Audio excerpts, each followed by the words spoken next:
Hi everyone, this is Anthony, and I'm the artist commentator for Media League Game3, which is in Venture School.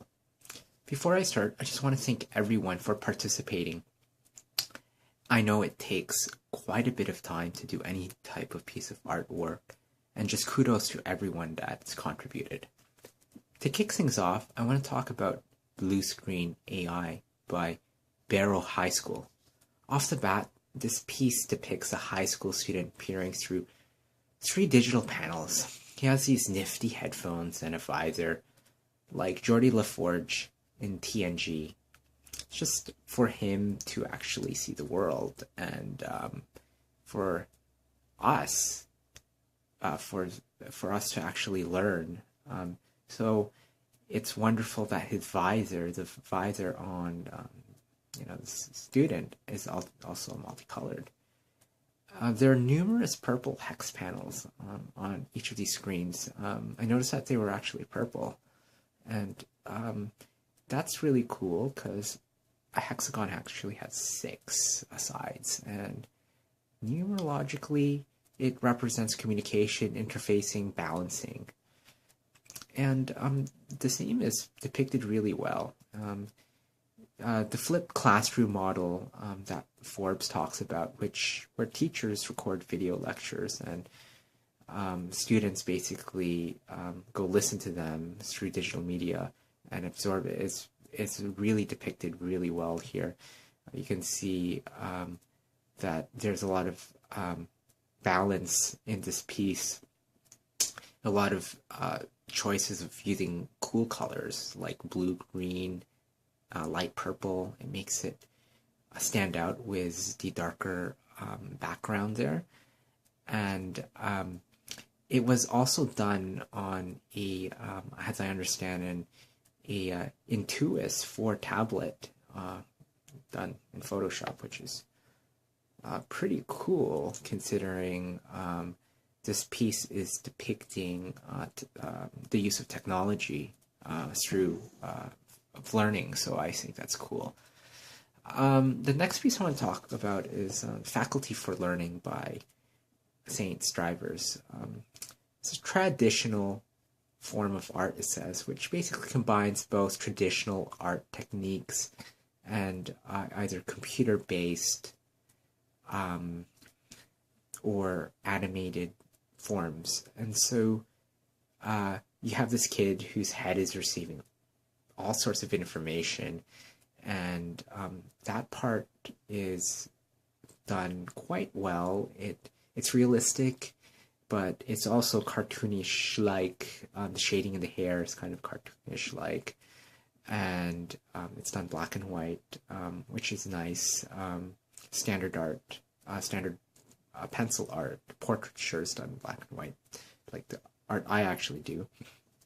Then you have crayons, yin-yang symbol that's going through his brain. These things are all in color. So the crayons can represent him absorbing an art course. Yin-yang could be representing him taking in a religion course.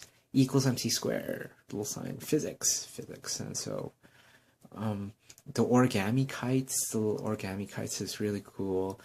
Apple logo, there's this triple standard DNA, which represents chemistry. Mathematics is represented through number 1, 2, 3, 4, 5, 6. And there's this stick man that's sitting at the side of this kid's brain that basically maybe opened his brain up for him to actually take in all this information. That's really, really cool. Little balls, little planetary balls, and this cloud of smoke that's done in purple, and it's nice. There's a nice little touch to that piece that I really like. The last piece I want to talk about is Tests Don't Define You by John P. Stevens. This piece depicts a student just basically there writing a test, and there's this broken chair that seems to be larger in perspective than the door behind it. So I guess the door is a little small, but the chair is also broken, and I think that that's a pretty cool way to depict the weight or pressure of writing a test when you think that's not the way for you to learn. And I get that.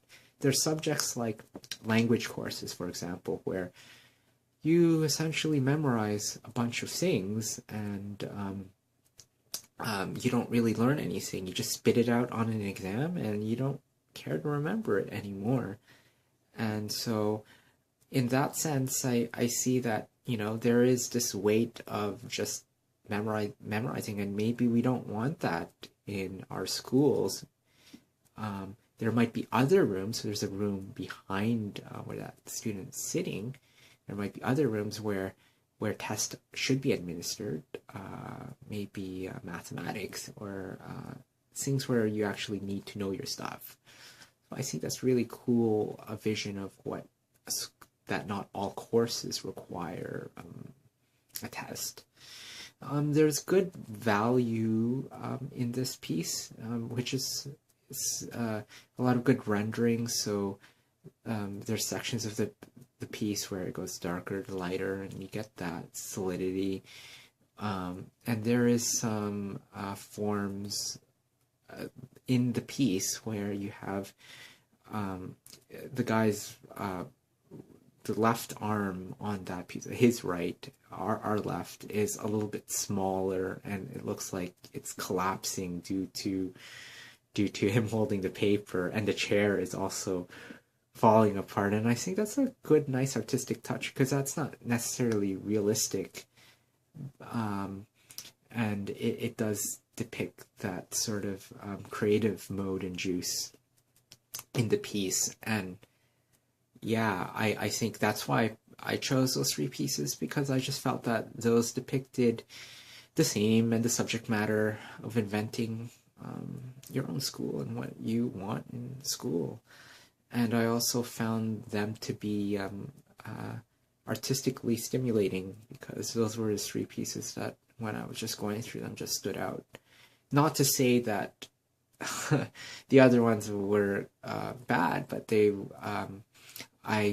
were the ones, in my opinion, that just struck out right away for me.